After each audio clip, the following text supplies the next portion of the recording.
നമസ്കാരം, എല്ലാവർക്കും സ്വാഗതം. ഇന്നത്തെ ഡെയിലി അപ്ഡേറ്റ്സിലേക്ക്. നാളെ 2025 മാർച്ച് മാസം 5-ാം തീയതി ബുധനാഴ്ച. ഇന്നത്തെ ഏറ്റവും പ്രധാനപ്പെട്ട വാർത്താ അപ്ഡേറ്റുകളും നാളെയും വരും ദിവസങ്ങളിൽ നിങ്ങൾ അറിഞ്ഞിരിക്കേണ്ട, ശ്രദ്ധിക്കേണ്ട ഏറ്റവും പ്രധാനപ്പെട്ട 5 കാര്യങ്ങൾ എന്തൊക്കെയെന്നാണ് ഡെയിലി അപ്ഡേറ്റ്സിൽ ഷെയർ ചെയ്യുന്നത്. എല്ലാവരും വാർത്തകളും അറിയിപ്പുകളും പൂർണ്ണമായിട്ട് ശ്രദ്ധിക്കുക. ഈ വീഡിയോ ഒന്ന് ലൈക്ക് ചെയ്ത് കാണുക. വാർത്തകളും അറിയിപ്പുകളും എല്ലാവരിലേക്കും മറക്കാതെ ഷെയർ ചെയ്യണം. നമ്മുടെ വാട്സപ്പ് ഗ്രൂപ്പിൽ ജോയിൻ ചെയ്യുക. വാർത്തകളും അറിയിപ്പുകളും എല്ലാ ദിവസവും കൃത്യമായി നിങ്ങൾക്ക് വാട്സപ്പ് ഗ്രൂപ്പിൽ ലഭ്യമാകും. വാട്സപ്പ് ഗ്രൂപ്പിന്റെ ലിങ്ക് വീഡിയോയുടെ ഡിസ്ക്രിപ്ഷൻ ബോക്സിലും കമന്റ് ബോക്സിലും ഉണ്ട്. എല്ലാവരും മറക്കാതെ ജോയിൻ ചെയ്യുക. ആദ്യത്തെ ഏറ്റവും പ്രധാനപ്പെട്ട വാർത്താ അപ്ഡേറ്റ്: സംസ്ഥാനത്ത് ഒറ്റപ്പെട്ട ഇടങ്ങളിൽ ഉയർന്ന താപനില മുന്നറിയിപ്പ്. സാധാരണയേക്കാൾ 2 ഡിഗ്രി സെൽഷ്യസ് മുതൽ 3 ഡിഗ്രി സെൽഷ്യസ് വരെ താപനില ഉയരുവാൻ സാധ്യതയെന്നാണ് ഇപ്പോൾ കേന്ദ്ര കാലാവസ്ഥാ വകുപ്പ് അറിയിച്ചിരിക്കുന്നത്. ഉയർന്ന ചൂട് റിപ്പോർട്ട് ചെയ്യപ്പെടുന്ന സാഹചര്യത്തിൽ പൊതുജനങ്ങൾക്കായിട്ട് സംസ്ഥാന ദുരന്തനിവാരണ അതോറിറ്റി ഇപ്പോൾ ജാഗ്രതാ നിർദ്ദേശങ്ങൾ പുറത്തിറക്കിയിട്ടുണ്ട്. ഉയർന്ന ചൂട്, സൂര്യാഘാതം, സൂര്യതാപം, നിർജ്ജലീകരണം തുടങ്ങി നിരവധി ഗുരുതരമായിട്ടുള്ള ആരോഗ്യ പ്രശ്നങ്ങൾക്ക് കാരണമാകും. അതുകൊണ്ട് തന്നെ പൊതുജനങ്ങൾ ജാഗ്രതാ നിർദ്ദേശങ്ങൾ കൃത്യമായി പാലിക്കേണ്ടതാണ്. പകൽ സമയം 11 മണി മുതൽ 3 മണി വരെയുള്ള സമയത്ത് നേരിട്ട് ശരീരത്തിൽ കൂടുതൽ സമയം തുടർച്ചയായിട്ട് സൂര്യപ്രകാശം ഏൽക്കുന്നത് ഒഴിവാക്കേണ്ടതാണ്. അടുത്ത പ്രധാനപ്പെട്ട വാർത്താ അപ്ഡേറ്റ്: രാജ്യവ്യാപകമായിട്ട് ഒരു സാർവത്രിക പെൻഷൻ പദ്ധതി അവതരിപ്പിക്കാൻ ഒരുങ്ങുകയാണ് കേന്ദ്ര സർക്കാർ. അതായത് 60 വയസ്സിന് മുകളിൽ പ്രായമെത്തുമ്പോൾ നമുക്ക് മാസം തോറും 3000-ഓ അതിന് മുകളിലോ ഒരു സംഖ്യ പ്രതിമാസ പെൻഷനായിട്ട്, ക്ഷേമ പെൻഷനായിട്ട് ലഭിക്കുന്ന പദ്ധതിയാണ് കേന്ദ്ര സർക്കാർ ഇപ്പോൾ ഏകീകൃത പെൻഷൻ പദ്ധതിയിലൂടെ ആവിഷ്കരിക്കാനായിട്ട് ഒരുങ്ങിയിരിക്കുന്നത്.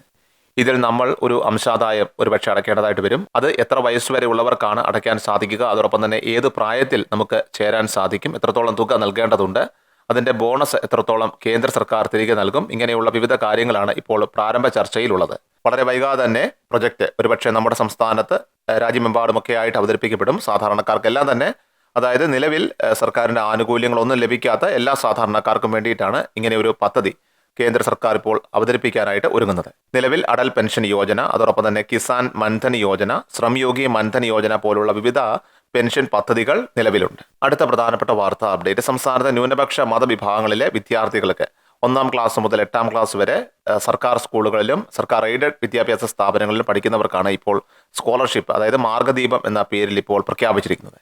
അവസരം പാഴാക്കാതിരിക്കണം. എല്ലാ വിദ്യാർത്ഥികളും എത്രയും വേഗം തന്നെ അപേക്ഷകൾ സമർപ്പിക്കുക. അപേക്ഷ ഉൾപ്പെടെ സ്കൂളിൽ നിന്നോ അല്ലെങ്കിൽ ഓൺലൈൻ സർവീസ് സെന്ററിൽ നിന്നോ ഡൗൺലോഡ് ചെയ്തെടുക്കാനായിട്ട് ബന്ധപ്പെട്ട പൂരിപ്പിച്ച അപേക്ഷകളോടൊപ്പം തന്നെ ഉള്ളടക്കം ചെയ്യേണ്ട പ്രധാനപ്പെട്ട രേഖകളുണ്ട്. നമ്മുടെ വരുമാന സർട്ടിഫിക്കറ്റ്, വാർഷിക വരുമാനം 1 ലക്ഷം രൂപയിൽ താഴെ ആയിരിക്കുന്നതിന് വേണ്ടിയിട്ട് ശ്രദ്ധിക്കേണ്ടതാണ്. അതോടൊപ്പം തന്നെ മക്കളുടെ വിദ്യാഭ്യാസവുമായി ബന്ധപ്പെട്ട അല്ലെങ്കിൽ മറ്റ് ആർട്സ് അല്ലെങ്കിൽ സ്പോർട്സ് മേഖലയിലൊക്കെ മികവ് തെളിയിക്കുന്ന സർട്ടിഫിക്കറ്റുകൾ ഉണ്ടെങ്കിൽ അത് കൃത്യമായിട്ടൊക്കെ തന്നെ നൽകുന്നതിന് വേണ്ടി ശ്രദ്ധിക്കണം. വിദ്യാർത്ഥികൾക്ക് മുൻഗണന നൽകിയാണ് ഈ സ്കോളർഷിപ്പ് ആനുകൂല്യം വിതരണം ചെയ്യുന്നത്. 1500 രൂപയായിരിക്കും സ്കോളർഷിപ്പ് തുക. അടുത്ത പ്രധാനപ്പെട്ട വാർത്താ അപ്ഡേറ്റ്: നമ്മുടെ സംസ്ഥാനത്തെ കേന്ദ്ര സർക്കാരിൻ്റെ പെൻഷൻ വിഹിതം ലഭിക്കാനുള്ളവർക്ക് അതിൻ്റെ വിതരണമൊക്കെ ആരംഭിക്കുകയാണ്. 200 രൂപ, 300 രൂപ, 500 രൂപ ഇങ്ങനെ അക്കൗണ്ടുകളിലേക്ക് ക്രെഡിറ്റ് ആയി തുടങ്ങുന്നുണ്ട്. അത് മാത്രമല്ല, ഈ ആനുകൂല്യം തുടർച്ചയായിട്ട് ലഭിക്കാത്തവരാണ് ഇതിൻ്റെ കൃത്യമായിട്ടുള്ള കാര്യങ്ങളൊക്കെ തന്നെ ഒന്ന് പരിശോധിക്കേണ്ടതായിട്ടുണ്ട്.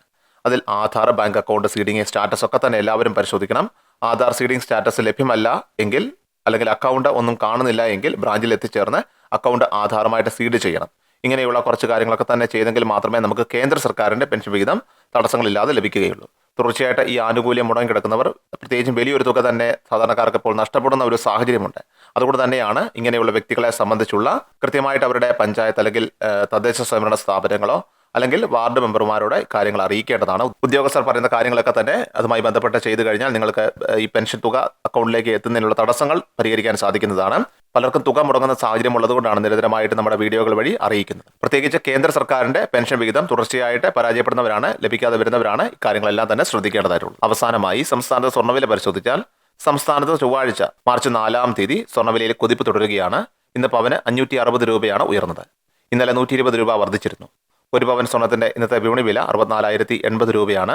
1 ഗ്രാം 22 കാരറ്റ് സ്വർണ്ണത്തിന്റെ വില 8,010 രൂപയാണ്. ഡെയിലി അപ്ഡേറ്റ്സ് പൂർണ്ണമാകുന്നു. എല്ലാവരിലേക്കും ഈ അപ്ഡേറ്റ്സ് ഇപ്പോൾ തന്നെ ഷെയർ ചെയ്യുക. നമ്മുടെ വാട്സപ്പ് ഗ്രൂപ്പിൽ ജോയിൻ ചെയ്യുക. വാർത്തകളും അറിയിപ്പുകളും എല്ലാ ദിവസവും കൃത്യമായി നിങ്ങൾക്ക് വാട്സപ്പ് ഗ്രൂപ്പിൽ ലഭ്യമാകും. വാട്സപ്പ് ഗ്രൂപ്പിന്റെ ലിങ്ക് വീഡിയോയുടെ ഡിസ്ക്രിപ്ഷൻ ബോക്സിലും കമന്റ് ബോക്സിലും ഉണ്ട്. എല്ലാവരും മറക്കാതെ ജോയിൻ ചെയ്യുക. വാർത്തകൾ എല്ലാവരിലേക്കും ഷെയർ ചെയ്യുക. കൃഷൽ മീഡിയ എല്ലാ ദിവസവും വാർത്തകളും അറിയിപ്പുകളും ലഭിക്കുന്നതിനായി ചാനൽ സബ്സ്ക്രൈബ് ചെയ്യുക.